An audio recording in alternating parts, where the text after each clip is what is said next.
Estimados amigos, muy buenas tardes. Les damos la bienvenida a este nuevo taller titulado Ansiedad y gestión del estrés en la vida universitaria, organizado por la Agrupación Estudiantil por la Formación y el Liderazgo AEFIL y AEFIL Egresados. A continuación, presentaremos a Esteban Furlán, quien nos acompañará durante este taller. El licenciado Esteban Furlán es egresado de la Facultad de Psicología de la Universidad de Mendoza. Es cofundador del Centro de Estudio y Tratamiento de las Enfermedades de la Conducta, CEITEC, ahora Fundación Farus. Se desempeña como jefe de trabajos prácticos en las cátedras de Psicopatología 1 y Psicopatología 2 en la carrera de Psicología de la Universidad de Mendoza. Es psicólogo clínico en consultorio e internación domiciliaria en la ciudad de Mendoza. Asimismo, es el psicólogo del hogar con centro de día Don Orione de Godoy Cruz, Mendoza. Les recordamos que unos minutos antes de finalizar el taller estará disponible el formulario de asistencia. También les pedimos que mantengan sus micrófonos desactivados para evitar interrupciones. Licenciado Furlán, le cedemos la palabra. Bueno, muchas gracias, Tomás. Bueno, espero que se escuche bien. Cualquier cosa me van diciendo. Bueno, un poco la idea de la charla que está orientada a trabajar sobre el tema del estrés o de la ansiedad, un poco relacionada en la vida universitaria. Eh, entonces, para esto he tratado de plantearlo, digamos, con algunos consejos, o sea, la charla orientada, digamos, con algunas cuestiones más generales o fundamentales para la vida en general, que creo que me parece que cualquier persona debiera como tratar de seguir. Y después algunas cosas prácticas o algunas técnicas prácticas que pueden ayudar a disminuir, digamos, ¿no? El estrés o llevar un estrés normal, digamos, ¿no? Porque después también un poco vamos a tocar un poco al principio eso rápidamente, porque es algo que da bastante conocido entre lo que es un estrés normal y un estrés patológico, con algunas cuestiones para distinguir, digamos, ¿no? Cada uno.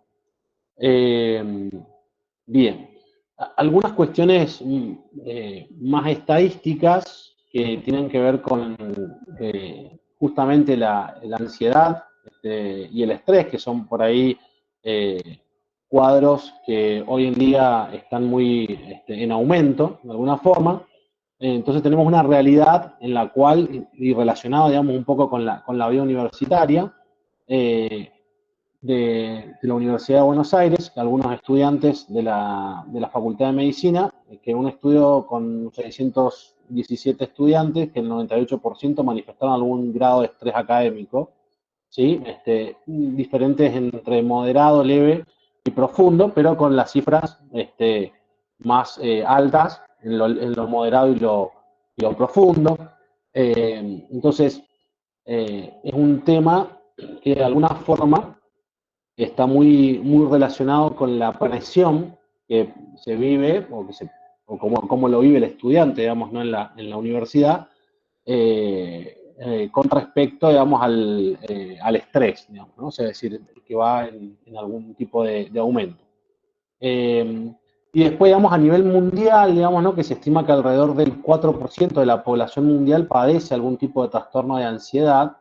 Eh, que más o menos se traduce en esa cifra que está ahí, que son unos 301 millones de personas alrededor, digamos, más o menos, que padecen algún tipo de trastorno de ansiedad. Es decir, que es como una especie de, sobre todo la ansiedad y también la depresión, por otro lado, pero muchas veces la depresión como una consecuencia de la ansiedad primariamente, que son como una especie de pandemia silenciosa, digamos, ¿no? O sea, decir que no, si bien se habla mucho, pero es mucha la gente por ahí que lo padece y cada vez esto va en mayor aumento. Bien, bien, entonces, para aclarar algunos conceptos, que esto creo que es bastante conocido y creo que se habla bastante del tema, pero que es la diferencia de lo que tiene que ver con el estrés normal y el estrés patológico. Es decir, ¿por qué? Porque de alguna forma nuestro cuerpo está preparado y necesita, digamos, como una cierta dosis de estrés que está de alguna forma programada por el cuerpo hormonalmente para que nosotros seamos competentes, digamos, ¿no? En las tareas, ¿sí? Por ejemplo, si lo ponemos en términos más fisiológicos, se sabe que el cortisol, que sería justamente la hormona del estrés, tiene sus picos, sobre todo, digamos, en las mañanas. ¿Por qué? Porque es cuando uno necesita, por ejemplo, mayor energía para empezar el día, ¿no? Entonces, hay aspectos fisiológicos que de alguna forma regulan esto y que lo que vamos a ir viendo es decir, bueno, ¿qué pasa cuando por el estilo de vida que llevamos, por la prisa, por el desequilibrio emocional, las preocupaciones, esto se empieza de alguna forma a alterar, digamos, ¿no? Pero que viene dado de alguna forma por un aspecto que está más relacionado a lo mental, que repercute, digamos, ¿no? en lo físico. Entonces, cuando esto de alguna forma se desajusta, vamos a tener, digamos, distintos tipos de consecuencias, tanto en lo físico como en lo psicológico, digamos, también se va a relacionar con que la persona pueda caer en algún otro tipo de trastorno quizás más severo. Bien, entonces esto como para aclararlo, básicamente como para tener en cuenta eso que hay un estrés que es normal. Por ahí las personas muchas veces nos pasa a nosotros a mí como psicólogo en el consultorio, de escuchar muchas veces a las personas que te dicen tengo ansiedad, pero no necesariamente eso refiere, digamos, a que es una ansiedad que es anormal, digamos, ¿no? A veces también tiene que ver con la sobreinformación que hay y que, bueno, todo muchas veces se interpreta como algo patológico. Bueno, no siempre esto es así, entonces, bueno, vale la pena por ahí aclarar un poco esto, pero que, como decía, es algo bastante conocido. Bueno, las consecuencias, digamos, cuando hay un desequilibrio justamente en esto, les decía un poco las cuestiones físicas, porque todo esto que de alguna forma empieza en algún aspecto de lo psíquico, termina repercutiendo en lo físico, y o sea, las personas por ahí con distintos tipos de trastornos de ansiedad, o con una ansiedad generalizada, quizás van a presentar distintas alteraciones a nivel físico, ¿sí? Como un poco las que se mencionan ahí, que tienen que ver con la hipertensión arterial, la taquicardia, la hiperventilación, algunas gastrointestinales, dermatológicas, digamos, o sea, de distintos tipos, musculares, etcétera, que van a presentar, digamos, ¿no? las personas.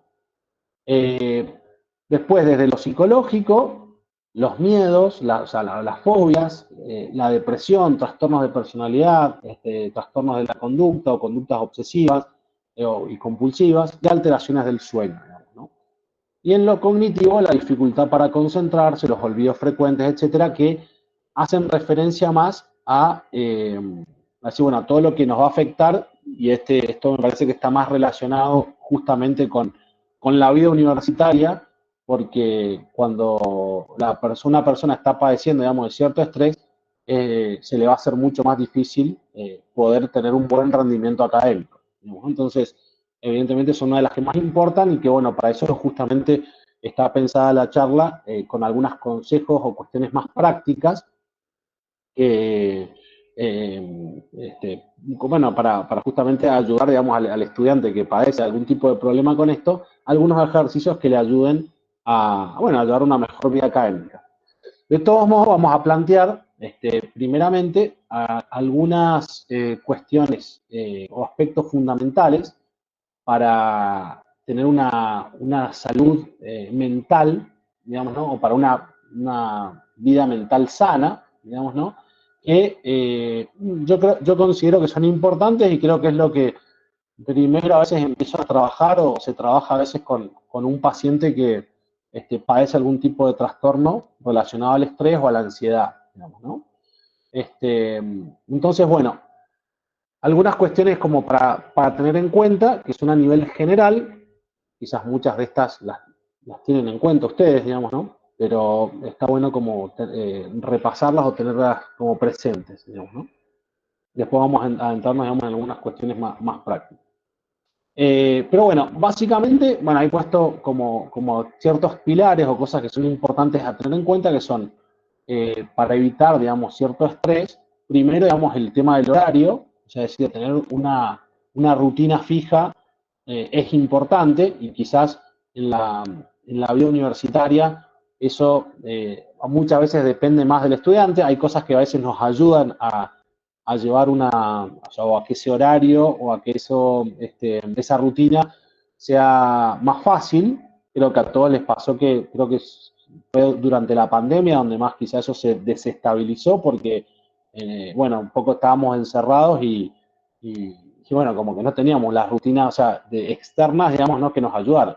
Entonces eso a veces, digamos, puede variar según digamos, según el estilo de vida que uno lleva. Por ejemplo, la persona que trabaja o que tiene un horario, digamos, fijo, bueno, le es más fácil quizás o tiene algunos aspectos que le ayudan a acomodar esa rutina. Pero bueno, no sé, digamos, o sea, depende de cada una de las personas. Por ejemplo, una persona que se dedica solamente quizás al tema del estudio, capaz que su única actividad es cursar y punto, digamos, y no tiene otra ocupación que hacer, digamos, ¿no? Entonces, después del resto del día, tiene que organizarlo por así, de alguna forma, para rendir en el estudio, para hacer, digamos, distintas actividades, no solamente, digamos, relacionadas al aspecto universitario, sino también a la vida en general de la persona. Entonces, el horario siempre es algo que es bueno tenerlo, siempre se recomienda que esta cuestión, digamos, más del aspecto del horario sea algo no muy rígido, ¿sí? De alguna forma, porque siempre las cosas van cambiando y de alguna forma yo lo tengo que ir adaptando, es decir, no todo el año hacemos el mismo horario, o sea, como que esto va cambiando. Y en la vida universitaria creo que eso se nota más o se podría diferenciar más en cuanto estamos en tiempo de cursado y cuando estamos en tiempo de preparación de exámenes finales, quizás, digamos, donde quizás suele variar más. Entonces, por eso, digamos, el horario no es algo que tenga que ser rígido o estructurado necesariamente, sino que tiene que tener cierta flexibilidad. Entonces, bueno, generalmente uno recomienda ahí, bueno, poner como las distintas actividades, pero creo que las más importantes están relacionadas a esto, digamos, que tiene que ver con el tema del estudio, digamos, ¿no? Entonces, sí, bueno, cómo plantear, digamos, ¿no? Cuánto tiempo se va a estudiar por día, cuánto tiempo se va a dedicar a la recreación, digamos, ¿no? Algunos otros tipos de actividades. Para eso, digamos, también, digamos, el siguiente, que es la voluntad, digamos, ¿no? Es decir, lo puse como otro aspecto que me parece importante, interesante, porque justamente la persona por ahí que consulta, le cuesta a veces mucho poner en práctica esto, es decir, a veces lo puede planear mucho, puede estar súper planeado, digamos, el tema del horario, pero después lo que le cuesta es la aplicación práctica de esto. Entonces, suele ser, digamos, un aspecto que está bueno también trabajarlo y para eso, bueno, en el consultorio, digamos, yo lo trabajo de una forma a veces más particular, pero básicamente que uno va realizando de alguna forma distintos tipos de actos, digamos, conscientes, que le permitan, digamos, a la persona fortalecer justamente la voluntad. ¿Por qué? Porque de alguna forma el instinto, digamos, ¿no? Es decir, o las pasiones a veces me van a jugar, digamos, una mala pasada. Es decir, me imagino que quizás a muchos nos pasa, o por lo menos a mí me pasa, digamos, decir, a la mañana cuando me tengo que levantar temprano, no siempre tengo ganas de levantarme. Entonces, de alguna forma decir, bueno, la pasión, digamos, de alguna forma me está diciendo que me quede durmiendo. Y por otro lado, la razón o las obligaciones son las que me obligan, o la voluntad, digamos, es la que me obliga a levantarme quizás temprano. Entonces, es un aspecto que también me parece importante tener en cuenta. Otro aspecto, digamos, también que para tener una vida mental sana, digamos, me parece que es importante, son las ocupaciones atractivas, ¿sí? O los hobbies, digamos, ¿no? que uno puede tener, porque creo que son como lo que se llaman las actividades que son como el cable a tierra, digamos, ¿no? Que se dice muchas veces. Algunas personas lo canalizan de distintas formas, digamos, ¿no? Acá también podría entrar, digamos, ¿no? Lo que es la actividad física, pero eso lo vamos a ver cuando hablemos más de la parte orgánica. Pero acá, digamos, siempre alguna ocupación, digamos, ¿no? Que nos produzca cierto placer, ¿sí? Cierto gozo. Siempre es importante tener alguna cosa así. Por ejemplo, hay personas que, no sé, tocan algún instrumento, coleccionan cosas, no sé, arman rompecabezas, depende, digamos, de los gustos particulares de cada uno, pero son ocupaciones que de alguna forma ayudan mucho a disuadir el estrés, ¿no? Y por último, digamos, ¿no? La sana atención, digamos, la atención de las cosas. ¿Por qué pongo el tema de la atención? Porque justamente hoy creo que es uno de los aspectos a veces más preocupantes que tenemos, que es la falla, digamos, ¿no? En la concentración. ¿Por qué? Porque vivimos como en un mundo no solamente, digamos, que está como marcado por la prisa o por la inmediatez de las cosas, sino que también creo que, bueno, algunas de las cuestiones como puede ser las nuevas tecnologías, los celulares, digamos, ¿no? Todo esto es como que ayuda, digamos, a que la persona no colabora de alguna forma con que la persona no pueda profundizar, digamos, no se pueda concentrar por lapsos de tiempo más, más largos. Entonces, de alguna forma, también es un aspecto que es importante que uno lo pueda trabajar la concentración. Para eso, digamos, entonces vamos a centrarnos en algunas claves para trabajar justamente con esto. ¿Por qué vamos a trabajar exclusivamente con el tema de la atención o por qué lo vamos a centrar un poco en el tema de la atención? Porque justamente el estrés, digamos, ¿no? O la ansiedad, por así decirlo, tiene una característica y que muchas veces, o sea, la preocupación, por ejemplo, a ustedes les debe pasar, los que son estudiantes por ahí, a nosotros nos pasará con otras cosas, a mí me pasa por ahí más con el trabajo, pero tiene que ver con que cuando uno tiene una preocupación y esa preocupación es constante o es muy intensa, ¿sí? De alguna forma, dificulta, digamos, todas las otras actividades que quiero hacer, digamos, ¿no? Entonces, es un aspecto por ahí que es importante trabajarlo, es un aspecto que el poder, digamos, abstraerse y poder de alguna forma profundizar en lo que uno estudia, lee, digamos, no hace, digamos, no en su vida, es fundamental para que justamente no el estrés, digamos, o las preocupaciones no me invadan, digamos, ¿no? ¿Sí? Entonces, bueno, vamos a desarrollar un poquito cómo funciona esto para tener una sana vida mental y que algunos consejos prácticos, digamos, ¿no? Para trabajar en esto. Bien.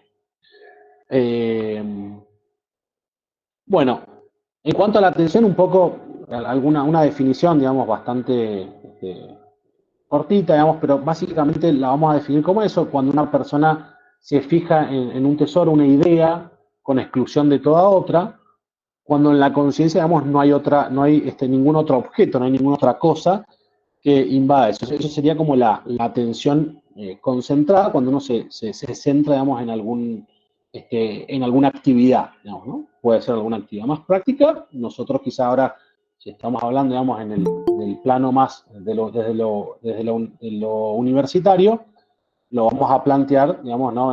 Generalmente, bueno, en cómo es, por ejemplo, en el estudio, digamos, ¿no? Me parece que sería ahí como el aspecto. Bueno, esa atención concentrada, digamos, ¿no?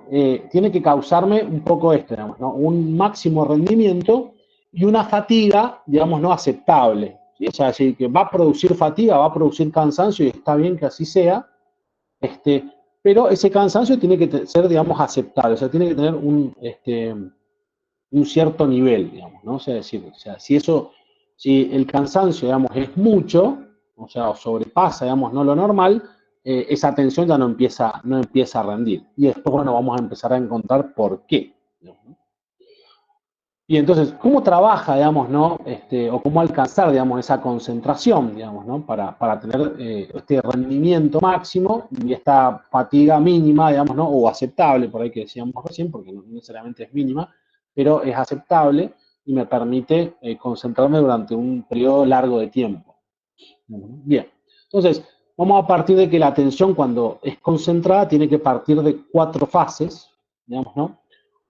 Una que tiene que ver con el ajuste. Cuando me refiero al ajuste, tiene que ver con el hecho de disponer el cuerpo, digamos, para esa actividad, digamos, ¿no?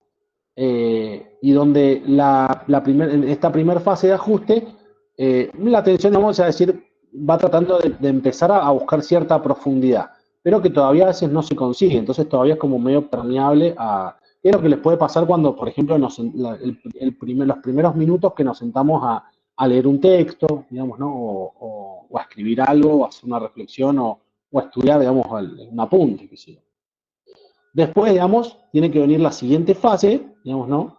Que es una fase que es de profundidad, donde los estímulos, digamos, externos, digamos, ¿no? Empiezan a cobrar menor importancia y la atención se empieza a focalizar, de alguna forma, y que de alguna forma se empieza uno a abstraer, digamos, ¿no? en esas ideas o en ese pensamiento, digamos, relacionados a esa actividad concreta que estamos haciendo en ese momento, ¿no? Después vendría una tercera fase que tiene que ver con una saturación, que es decir, cuando ya empieza a presentar, digamos, un cierto cansancio, el cuerpo, digamos, ¿no? El cerebro, ¿no? En este caso. Y por último, una fase de fatiga, es decir, bueno, cuando ya es momento de cortar quizás con esa actividad, ¿no? Se estima, digamos, más o menos que una atención concentrada, digamos, debería durar entre 1 o 2 horas, digamos, ¿no? Que la persona pudiera estar atravesando, digamos, estas fases, digamos, ¿no? Entre 1 hora, 2 horas, digamos, ¿no? Depende mucho de las condiciones individuales. Hay personas que por ahí se concentran más fácil, o hay personas que por ahí les cuesta un poco más, pero lo normal, digamos, sería eso, 1 hora por lo menos para hacer, digamos, o atravesar estas 4 fases, digamos, ¿no? Bien, algunos consejos prácticos para eso. Necesitamos de cierta coordinación. La coordinación hace referencia a eh, disponer, digamos, ¿no? Tanto el cuerpo como la mente para la tarea, digamos, ¿no? Entonces, ¿a qué apunta eso? Digamos, ¿no? A que, bueno, evidentemente necesito disponer, digamos, ¿no? En este caso mi cuerpo, es bueno, estar en un lugar que no sea ni demasiado cómodo, ni demasiado, o sea, demasiado cómodo por el sentido de, bueno, si estoy acostado o estoy leyendo acostado, es más probable que por ahí me entre más fatiga, o sea, sueño, digamos, cansancio, entonces no me permita quizás concentrarme bien. Este, entonces necesito, por ejemplo, de coordinar el cuerpo en un lugar que me permita, digamos, concentrarme, digamos. Entonces por eso ni muy cómodo este, ni muy incómodo tampoco, digamos, ¿no? Porque la misma incomodidad va a producir lo contrario, tampoco me voy a poder concentrar de alguna forma. Eh, Bueno, por otro lado, estar motivado, es decir, sentir alguna motivación. La motivación no necesariamente, acá hago referencia a la motivación en sentido este, de tener generalmente una emoción necesariamente, pero está relacionado con eso.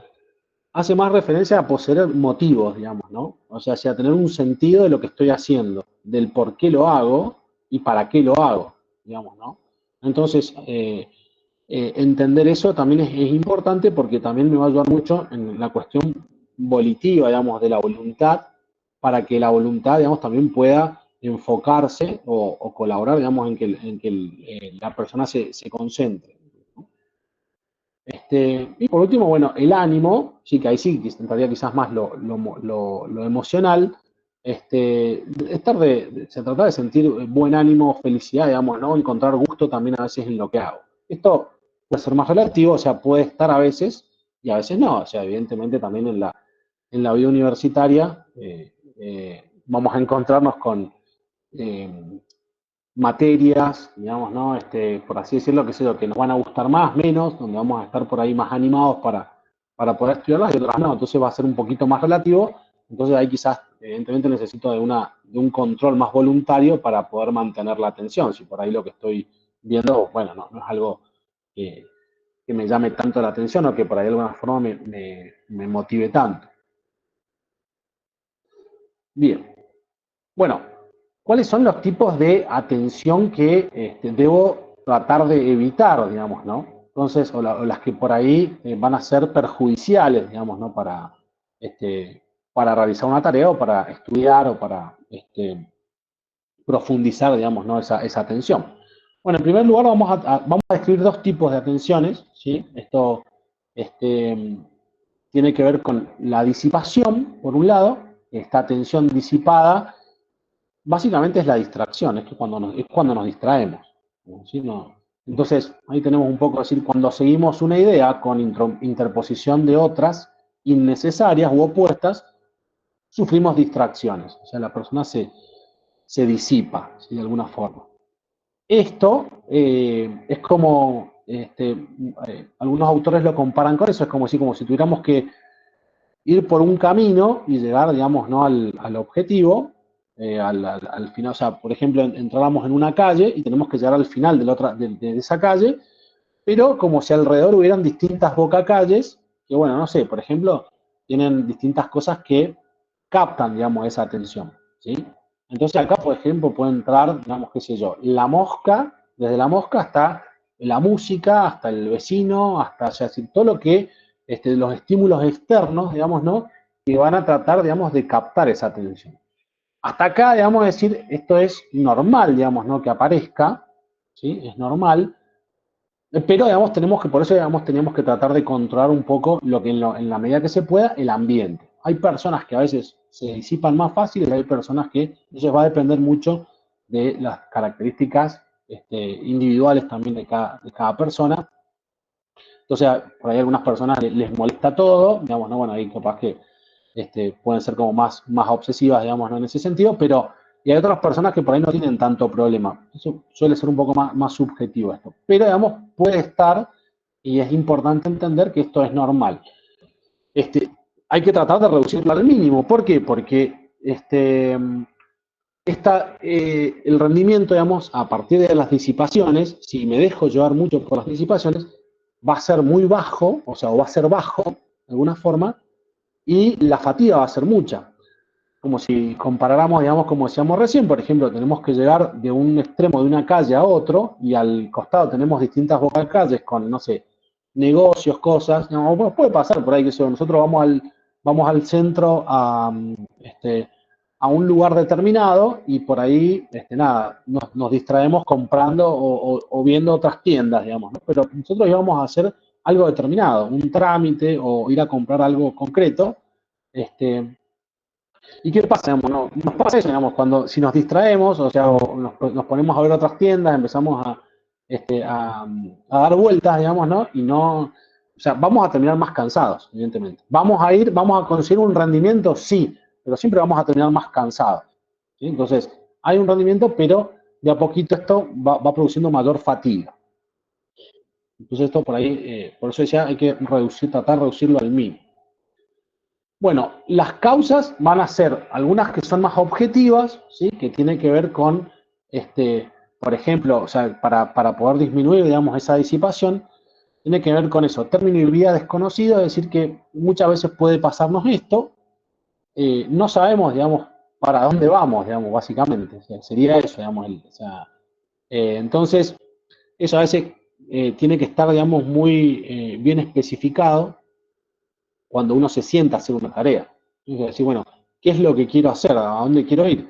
Por ejemplo, si lo ponemos en términos de estudio, podría ser decir, bueno, hoy porque a veces las personas hacen eso, ¿no? No sé, se arman un horario y dicen, bueno, a la tarde voy a estudiar. Pero estudiar es como algo, bueno, muy general. ¿Qué cosa voy a estudiar? Sería la pregunta. Entonces, cuando uno hace cosas más concretas y sabe hacia dónde apunta, es más fácil. Voy a estudiar tal materia, voy a estudiar tal bolida, no, voy a tratar de llegar en la primera hora, voy a tratar de estudiar tal cosa, tal tema, después voy a descansar, después si me da voy a estudiar otro tema, digamos, ¿no? O sea, entonces, eso siempre está bueno y es una de las causas de la distracción, que a veces no sé para dónde voy. Después está el camino cortado, piso sin escalera, tiene que ver cuando a veces el apuro, la prisa, me lleva, digamos, como a no resolver, digamos, ¿no? Las cosas en el momento que lo tengo. ¿Sí? Esto nos suele pasar, por ejemplo, en el estudio, suele pasar esto cuando trato de avanzar, digamos, sin resolver, digamos, o sea, sin tener bien resuelta la primera parte. ¿No? A veces por el apuro, por lo que sea, suele pasar eso. Entonces, se produce esto como un camino cortado, un piso sin escalera. ¿Por qué? Porque no entendí como lo fundamental y necesito ese fundamento para poder entender lo otro.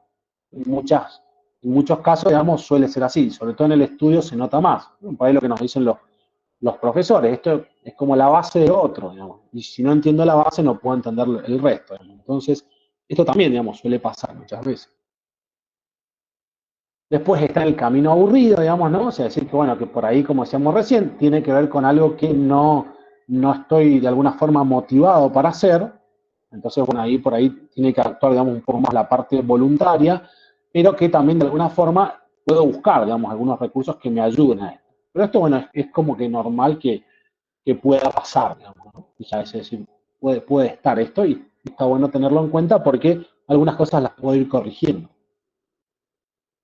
Y después tiene que ver otra cosa, bueno, como último, el camino sin descanso, ¿sí? Que tiene que ver con el avanzar, digamos, ¿sí? De forma como más alocada, digamos, ¿no? O con cierta prisa. Y bueno, eso a veces, muchas veces me lleva a no tomar un descanso, digamos, apropiado, a no parar. Entonces, muchas veces puede pasar, nos pasa eso, como lo primero, estábamos como con más pilas para empezar, este, avanzamos bastante y después al final, lo último ya no me quedó nada, digamos, de lo que estudié porque, nada, nunca paré, digamos, para descansar y empezar de cero otra vez. Pues eso serían las causas objetivas de por qué uno se puede distraer. Después tenemos algunas causas subjetivas, digamos, ¿no? Acá vamos a encontrar, por ejemplo, cierta debilidad orgánica, por eso siempre, después vamos a ver en cuanto al orgánico, que es bueno y se recomienda muchas veces la sana alimentación, por ejemplo, digamos, ¿no? Es decir, no sé, no puedo, si estudio en la mañana, no puedo arrancar a estudiar sin haber desayunado bien, por ejemplo, ¿no? O sea, son cosas como básicas, ¿no? O sea, son básicas, pero que muchas personas por ahí no lo hacen, entonces por eso está bueno como tenerlo en cuenta. Entonces, bueno, cierta debilidad orgánica puede tener que ver con eso, digamos, ¿no?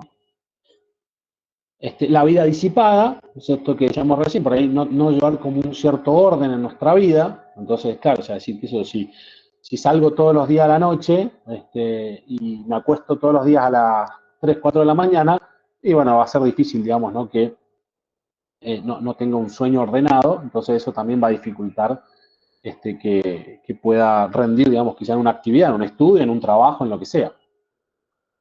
Y obviamente también la falta de entrenamiento, es decir, ¿por qué? Porque también, digamos, las actividades que uno realiza, puede ser en el trabajo, pero acá quizás, como decíamos, lo relacionamos más quizás al estudio, es un entrenamiento también, digamos, de alguna forma. Entonces, necesito generar ciertos hábitos que me permitan, de alguna forma, avanzar sin tanta distracción, digamos, sin tanta disipación. Entonces, a veces también eso está bueno porque al principio puede costar más, pero uno lo va perfeccionando y va, de alguna forma, le va ayudando para que uno pueda rendir, digamos, ¿no? Bien.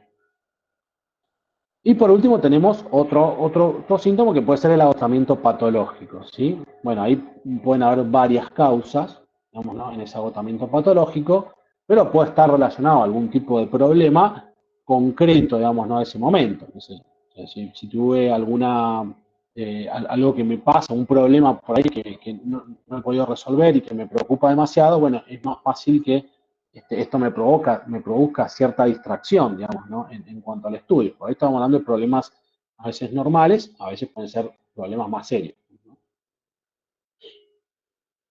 Bueno, y por último, como otro tipo de atención, digamos, un poco más preocupante, más patológica, y esto sí es lo que por ahí uno suele ver más quizás en una consulta, tiene que ver con un tipo de atención que se llama atención obsesionada, digamos, ¿no? Entonces vamos a marcar una diferencia con el tipo de atención que mencionábamos anteriormente, con la disipada, y tiene que ver con, bueno, primero como en su definición, quiere decir que seguimos dos ideas al mismo tiempo, pero no podemos desentendernos de una preocupación, un recuerdo, una pasión o un conflicto. Es decir, comparado, por ejemplo, como decíamos recién, en esa disipación, nosotros lo planteábamos como decíamos, teníamos que ir por esa calle al final de la otra y no pararnos en esas bocacalles que por ahí nos distraían o nos llamaban la atención. En este caso, digamos, suele ser distinto. ¿Por qué? Porque en este caso, esa idea se transforma como en alguien que me sujeta, digamos, ¿no? Y no me deja avanzar. O sea, es decir, como que es bastante intrusiva, digamos, ¿no? La idea en este caso. Entonces, eso, justamente por eso decía que es más preocupante y es algo que por ahí nosotros los psicólogos lo solemos abordar más, digamos, en una terapia o por ahí en una consulta, digamos, ¿no? Y acá, ¿por qué? Fíjense que la fatiga acá va a ser máxima y el rendimiento es casi nulo.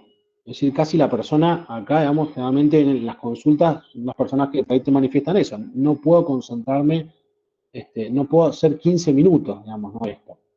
Entonces, o sea, trato de concentrarme 15 minutos y no lo logro y estoy totalmente agotado, digamos, ¿no?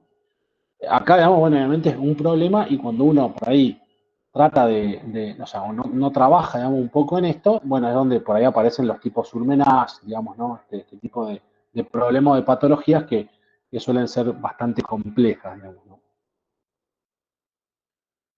Bien, ahí como un poco, bueno, lo que mencionaba recién.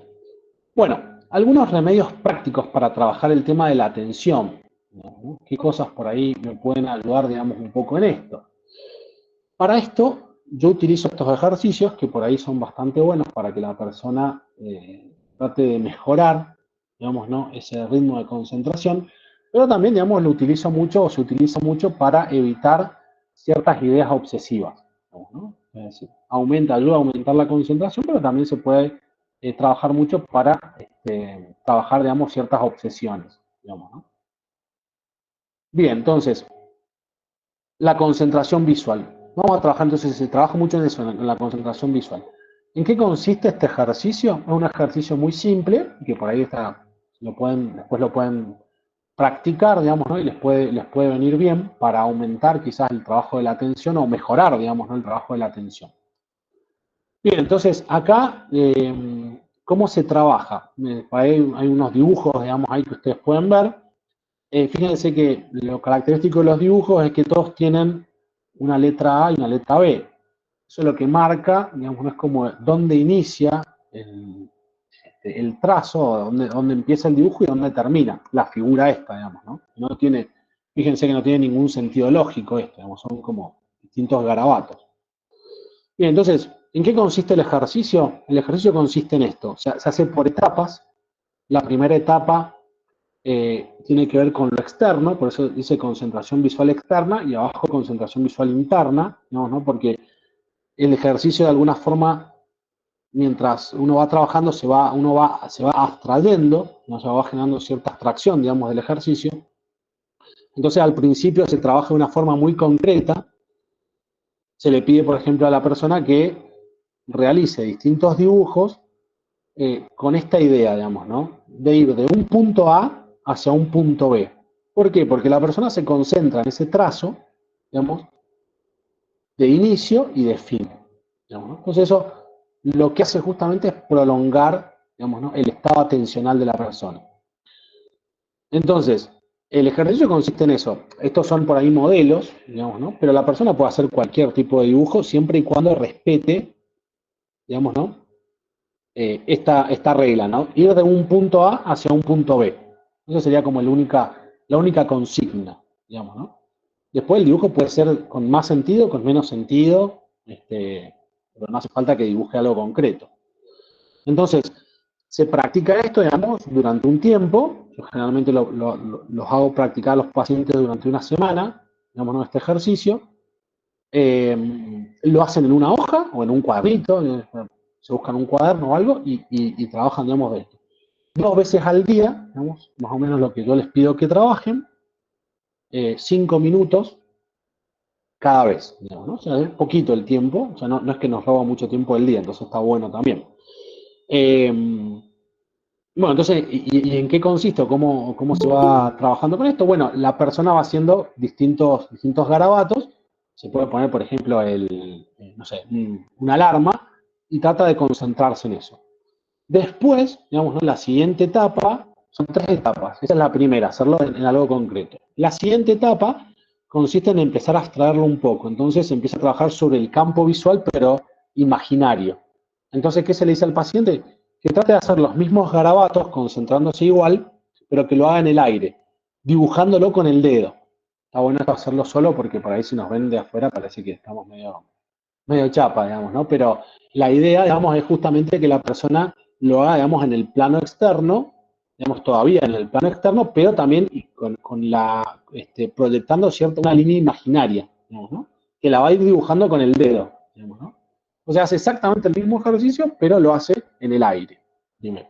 Y por último, digamos, la última etapa es ya la concentración visual interna propia, que es hacerlo, digamos, directamente en la cabeza. O sea, es decir, es cerrar los ojos, uno se puede, yo a veces le digo, bueno, no sé, si querés imagínate una pizarra, imagínate que estás dibujando y vas haciendo eso, digamos. Entonces, también, digamos, todos los días, 2 veces, 5 minutos cada vez, en eso consiste, digamos, un poco el ejercicio y ayuda mucho, por un lado, a mejorar, digamos, ¿no? La atención y por otro lado, a evitar, ¿no? Las ideas intrusivas, digamos, ¿no? Preocupaciones, problemas, digamos, ¿no?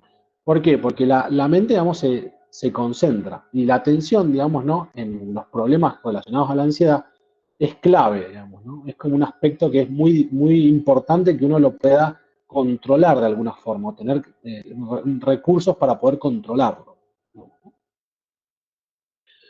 Bien. Bueno, eso entonces con respecto al aspecto más relacionado a lo que se puede trabajar desde lo mental.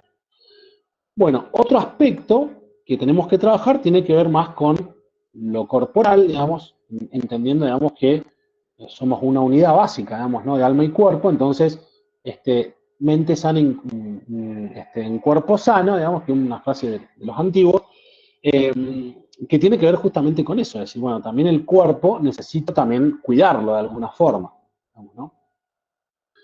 Entonces, para eso también, digamos, hay algunos aspectos fundamentales que uno tiene que tener en cuenta con respecto a eso, que esto por ahí creo que es más conocido, o sea, o por lo menos de alguna forma alguien se los tiene que haber recomendado en algún momento. Y está relacionado con esto, ¿no? Una alimentación en la medida de lo posible sana, digamos, ¿no? Porque eso también de alguna forma ayuda bastante, digamos, ¿no? Entonces, en la medida de lo posible, una alimentación sana, digamos, ¿no? Que, como decíamos recién, por ejemplo, respetar quizás, o sea, capaz que es eso, respetar las comidas del día. No es que por ahí necesariamente uno tiene, bueno, no tiene que comer una cosa a la otra necesariamente, ¿no? O sea, si después cada uno puede ir a un nutricionista y verlo particularmente. Pero simplemente, digamos eso, digamos, respetar quizás una cierta cantidad de alimentos por día, que por ahí a veces no lo hacemos, por el apuro, por esto, por lo otro. Entonces, es un aspecto que es, para el aspecto orgánico, es muy importante. Otro, digamos, tiene que ver con el sueño, ¿sí? O sea, ser ordenado, digamos, en el sueño y que ese sueño de alguna forma sea reparador, de alguna forma, es decir, que me sienta realmente que descanso y que al otro día no estoy todo el día con cierta somnolencia. Entonces, todo lo que tiene que ver con problemas de insomnio, bueno, hay que analizar después cada caso particular porque se da a veces, digamos, ¿no? O sea, a veces, o sea, decir un poco lo que decíamos también anteriormente, bueno, si me acuesto todos los días tarde, digamos, ¿no? Llevo una vida por ahí muy desordenada también en ese aspecto, el sueño es una de las cosas que primero me empieza a afectar. Y que de alguna forma con el aspecto cognitivo está muy relacionado y tiene un montón de beneficios, digamos, ¿no? No solo incluso a nivel cognitivo, sino a nivel orgánico, obviamente. O sea, se reponen un montón de cosas y se realizan un montón de procesos, digamos, ¿no? A la noche mientras uno duerme, digamos, ¿no? Entonces, por eso es muy importante que eso también se mantenga con un cierto orden, digamos, ¿no? Y por último, la actividad física, digamos, ¿no? La actividad física que también es otro aspecto fundamental para la vida y que uno tiene que tratar de hacer, ¿sí? De alguna u otra forma. Esto también puede ser más subjetivo, en el sentido de decir, ¿por qué? Porque a veces la actividad física puede servir mucho para, nada, para ayudar, digamos, al cuerpo, para ayudar a una vida más sana, ¿sí? O sea, pero que a veces también puede ayudar para que sea un alivio en el caso del estrés, digamos, ¿no? Donde uno descarga cierta tensión que necesita descargar, digamos, ¿no? Entonces es importante. Y que generalmente, y esto por ahí como consejo práctico, eh, es mejor que uno aumente la actividad física cuanto más presión por ahí está teniendo. O sea, por ejemplo, eh, quizás cuando, en el caso de la universidad, podría ser, no sé, cuando estoy por rendir los exámenes finales, que es por ahí donde más tensión tengo, donde me la paso quizás más horas estudiando, eso, bueno, necesito aumentar la cantidad de actividad física que hago. Entonces, es como un momento importante para aumentar, digamos, esa actividad. Entonces, bueno, serían como esos tres aspectos fundamentales. Pueden haber otros más. Yo he puesto los que por ahí yo considero, por ahí con los que más trabajo cuando trabajo con algún paciente, digamos, ¿no? En definitiva. O sea, que por ahí se controlan más, ¿no? Bueno, consejos prácticos o algunas cuestiones prácticas para el aspecto orgánico relacionado, digamos, ¿no? Al estrés, digamos, ¿no? ¿Qué nos puede servir en esto? Tres cosas vamos a trabajar. Primero los músculos, ¿sí? Porque la tensión de alguna forma la voy a sentir primariamente en los músculos. Fíjense que necesito cierta tensión muscular, porque sin cierta tensión muscular no podemos entender ni retener ideas. ¿No? Esto por ahí, por eso digamos, el trabajo, por más que sea intelectual, digamos, ¿no? Va a producir un agotamiento físico, digamos, ¿no? De hecho, necesito cierta contracción muscular para hacer, digamos, algún tipo de actividad. O sea, si mi tono muscular, digamos, ¿no? Baja demasiado, digamos, no, es como que me relajo y me duermo, digamos, ¿no? Entonces, siempre si estoy haciendo alguna actividad relacionada a esto, voy a estar con cierta tensión muscular, digamos, ¿no? Entonces, bueno, es importante tener en cuenta, bueno, cómo funciona por ahí un poco esto y cómo puedo mejorarlo, digamos, ¿no? Bueno, en cuanto a los músculos, bueno, pues empezamos primero por los ojos. ¿No? ¿Qué tienen que ver los ojos? Dirán ustedes, bueno, son músculos, digamos, de alguna forma, están movidos por músculos, digamos, ¿no? Y acá trabaja este concepto, o sea, se trabaja este concepto que son ojos activos versus ojos pasivos. Los ojos activos, es decir, cuando yo necesito, digamos, ¿no? Retener una idea, leer, por ejemplo, ¿no? Vamos a poner el ejemplo de leer, necesito una contracción muscular específica, digamos, ¿no? Por eso, digamos, la vista se cansa, digamos, ¿no? Y por eso, cuando uno se va haciendo más viejo, necesita de ciertas, de usar lentes o padece algún tipo de enfermedad, digamos, con respecto a esto. Entonces, saber alternar esto está bueno, digamos, ¿no? Cuándo necesito cierta atención y cuándo no, digamos, ¿no? Entonces ahí van a entrar, digamos, en juego los ojos activos que necesitan de cierta atención y los ojos pasivos. Bien. Otro, para, bueno, cómo descansar los ojos y disminuir la tensión en el ojo, algunos consejos para esto. Por ejemplo, vamos a tener esto. Algunos ejercicios prácticos, digamos que a veces yo se los hago practicar, digamos, a algunas personas. Por ejemplo, mirar a lo lejos sin fijar la mirada en un objeto, ¿sí? Otro ejercicio puede ser mover los ojos y parpadear voluntariamente con más frecuencia. Bueno, eso se sabe que ayuda mucho a la lubricación, digamos, ¿no? Del ojo, ¿sí? Cuando uno está con el ojo abierto mucho tiempo. Ahora creo que también las pantallas hacen eso, digamos, ¿no? Porque captan mucho, como que focalizan mucho la mirada. Entonces hacen que eso se produzca mayor sequedad, digamos, ¿no? En el ojo. Entonces uno parpadea menos, sin darse cuenta, evidentemente. Entonces, tratar de ser consciente de esto y parpadear con más frecuencia ayuda, digamos, ¿no? a que el ojo no sufra, digamos, de cierta tensión muscular mala, digamos, ¿no? Masaje alrededor de los témpanos, digamos, ¿no? Que sería alrededor, digamos, acá al costado, digamos, casi en la sien. Activación neuromuscular con baños de agua fría sobre los ojos cerrados, es decir, a veces está bueno eso, que no, simplemente es mojarse los ojos con agua bien fría, eso ayuda, digamos, a que la sangre circule más, digamos, ¿no? En esas zonas, digamos, ¿no? Y de alguna forma mejora, digamos, ¿no? Esa tensión muscular en el ojo. Y por último, soltar los otros músculos del rostro. Y que eso a veces como, bueno, son cosas que a veces no las hacemos y no estamos conscientes, ¿sí? A veces eso, aflojar todo lo que tiene que ver con los músculos de la cara, digamos, ¿no? Soltarlos conscientemente ayuda mucho a mejorar la tensión muscular en los ojos. Otro aspecto tiene que ver con la sangre. ¿Cómo tiene que ser la sangre? Bueno, tiene que ser sana, movida y abundante en el cerebro, porque eso, digamos, de alguna forma, si hay una mejor circulación sanguínea, va a ayudar mucho a que la cabeza pueda trabajar mejor, digamos, ¿no? Ustedes piensen que el cerebro representa el 2%, digamos, ¿no?, del cuerpo, y consume el 20% del oxígeno, digamos, ¿no? O sea, y es un órgano muy chiquito, o sea, en comparación con el resto del cuerpo, es un órgano chico, pero requiere, digamos, de mucha circulación, digamos, no sanguínea, ¿sí? De hecho, tiene todo un sistema, se estudia mucho, ¿no?, el sistema circulatorio del cerebro, digamos, ¿no? Entonces, bueno, el aspecto de la sangre también tiene que tener, digamos, tiene que ser, es importante de alguna forma. Entonces, bueno, acá entran, bueno, algunas cuestiones en el tema de la alimentación, bueno, el hierro, el cobre, el calcio, la vitamina B6, digamos, ¿no?, todo eso. El exceso de azúcares, digamos, ¿no?, la tensión nerviosa, fíjense, aumenta cuando la sangre lleva menos azúcar, entonces el aumento de azúcar a veces, obviamente en justa medida, está bueno para que uno se pueda concentrar mejor, digamos, ¿no? Bueno, si uno tiene baja el azúcar, ¿vieron?, le pasa como que casi se desploma, digamos, ¿no? Bueno, y para que sea la sangre más movida, algunos ejercicios prácticos, digamos, ¿sí? Algunos movimientos giratorios, esto lo podemos hacer, digamos, ¿no?, en distintos momentos del día, para activar, digamos, ¿no?, la sangre y que sea más abundante en el cerebro. Movimientos giratorios de cabeza, ¿sí?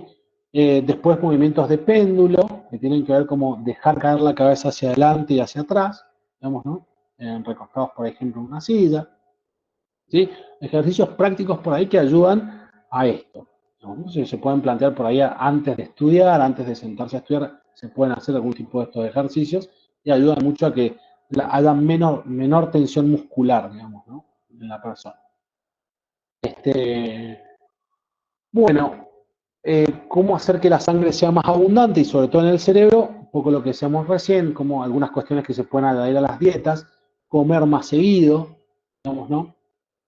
Y después de comer, no realizar actividad mental rápidamente, o sea, entre comidas estamos hablando, digamos, ¿no? O sea, si uno puede hacer alguna pequeña merienda entre medio, pero sobre todo después de si almuerzo, si ceno, o cuando como las comidas más fuertes del día, no es recomendable como ahí nomás, digamos, ¿no?, empezar a hacer actividad mental, digamos, ¿no? O sea, sí, porque toda la sangre va a estar concentrada, digamos, ¿no?, en la digestión, digamos, de alguna forma. Bien.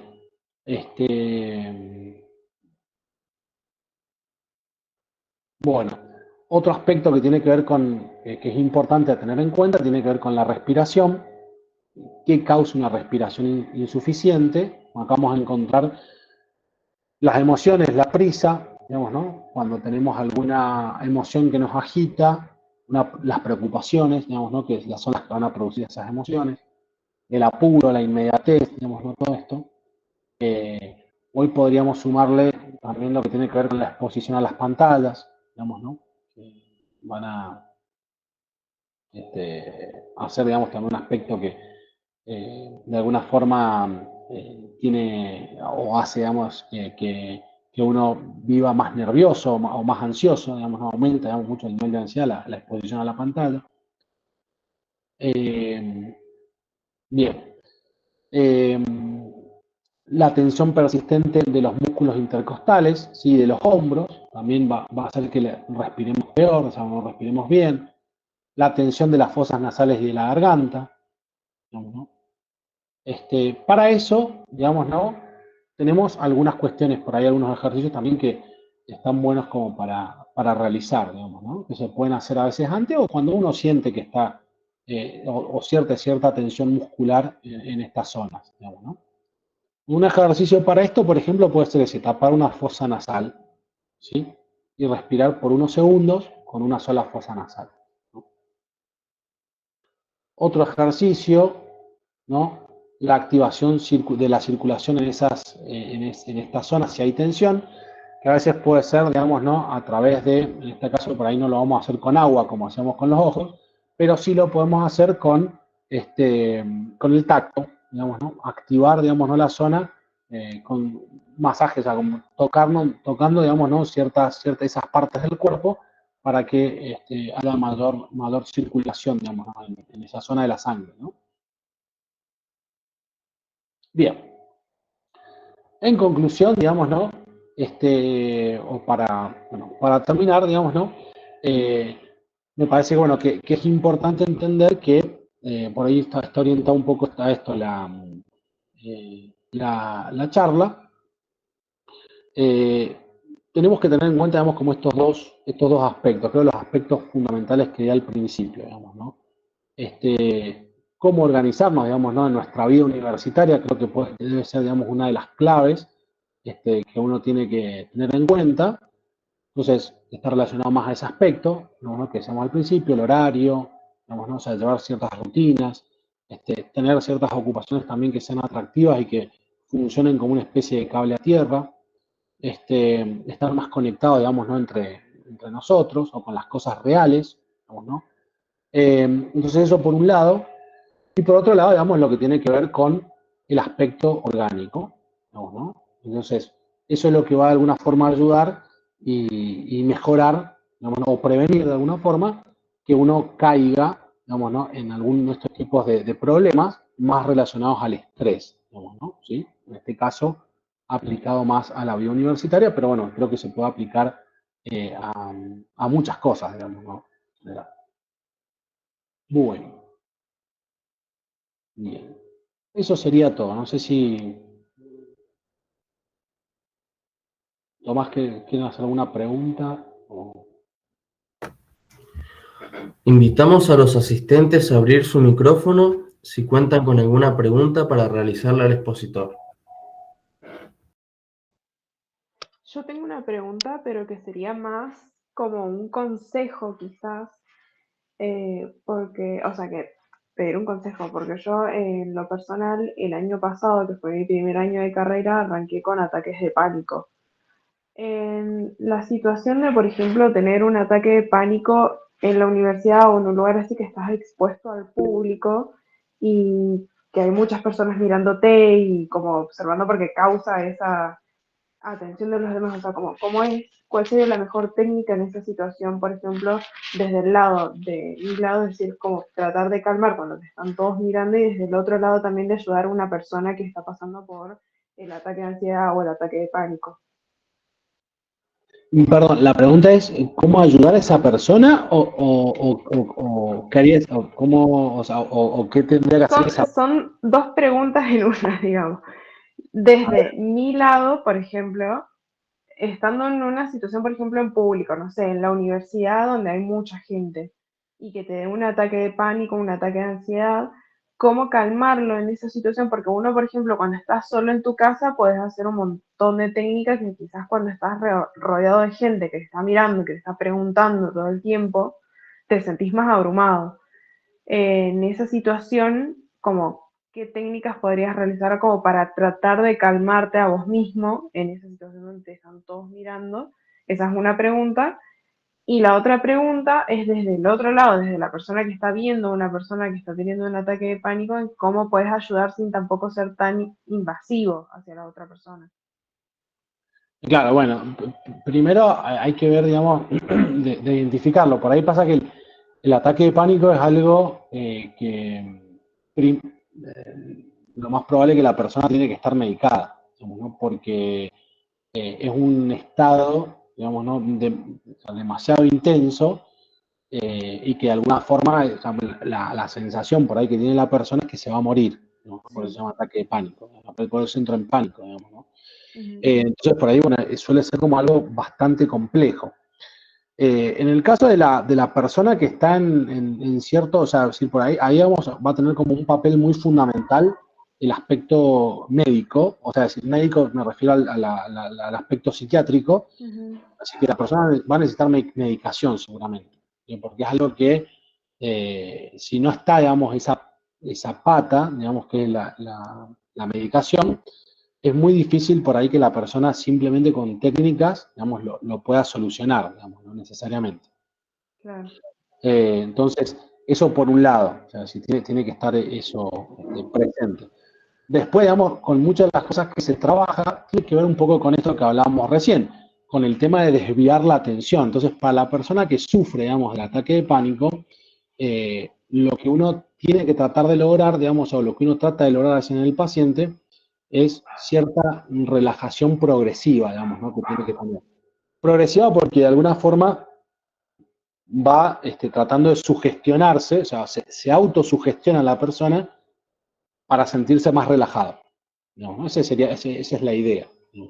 Bien. Bueno, para eso hay distintas técnicas, digamos, ¿no? que se utilizan. Por ejemplo, se la ayuda, eso por ahí se hace en algunas etapas, es como una sesión, son sesiones más de entrenamiento, pero tienen que ver con trasladarle distintas sensaciones a la persona, pero que o sea, la persona las va pensando primero y después eso se va trasladando o se tiene que ir trasladando, digamos, al cuerpo. Por ejemplo, el peso de las extremidades, el calor en el cuerpo, digamos, ¿no? O sea, todo eso se hace con una serie de técnicas.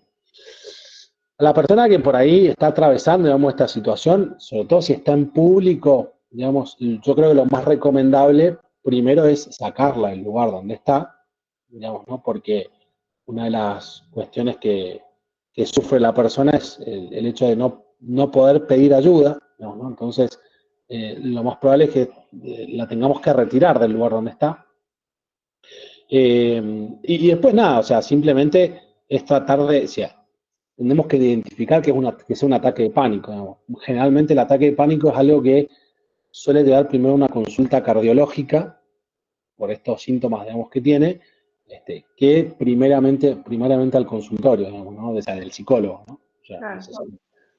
pero bueno, por ejemplo, digamos, que se dé el hecho, digamos, creo que lo mejor es apartar a la persona, digamos, ¿no? De ese lugar, por un lado, o sea, sacarla de ese contexto, y después nada, ayudarla, digamos, como eso, a que la atención se trate de focalizar en algo, digamos, ¿no? Entonces, ayudarla a que se concentre en algo, que no sean justamente los síntomas que está sintiendo. La palpitación, porque la persona va a estar concentrada eso, en la palpitación, digamos, ¿no? En la sudoración, digamos, ¿no? Entonces, todo eso es lo que va a exacerbar los síntomas. Entonces, lo más prudente a veces, bueno, una de las formas por ahí que se puede ayudar, tratar de ayudarla a concentrarse en otra cosa, ¿no? Claro. No sé si se Sí, entiende. sí, sí. Muchas gracias. Mira, Bueno, si ya no hay más preguntas, le agradecemos enormemente al licenciado Esteban Forlán por su disertación e invitamos al público a continuar reflexionando en torno a los desafíos que presenta la salud mental en el ambiente universitario. Muchas gracias por participar. Hasta pronto.